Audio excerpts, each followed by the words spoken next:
Жалал Абаддын Аксы районунун тургунун Өзбекстандын чек арачылары атып салган окуяны Акыйкатчы институтунун Жалал Абаддагы көпчүлүгү иликтей баштады. Аксы райондук ички иштер бөлүмү окуяга байланыштуу кылмыш жаза кодексинин 97-беренеси киши өлтүрүү менен кылмыш ишин козгоду. Аксы районунун Курулуш айылынын 34 жаштагы тургуну Фархат Мырзакалыков 7-апрелде өзбек чек арачылары аткан октон жарадар болуп, Кербен шаарындагы ооруканада көз жумганын Кыргызстандын мамлекеттик чек ара кызматынан кабарлаган. Аталган мекеме маркум Кыргызстандын аймагында баратканда окко учканын билдирген. Акыйкатчы институтунун басма сөз кызматы тараткан кабарда маркум Өзбекстандагы туулгандарына барып, кайра келатканда өзбек чек арачысы аны Кыргызстандын аймагына кирип башына атып салганы, ошол жерде өрт кеткени айтылат.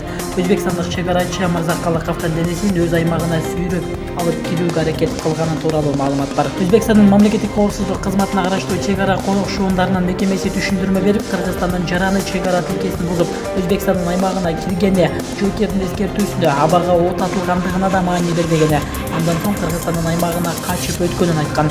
Расмий Бишкек окуяга байланыштуу Ташкентке нота жиберген.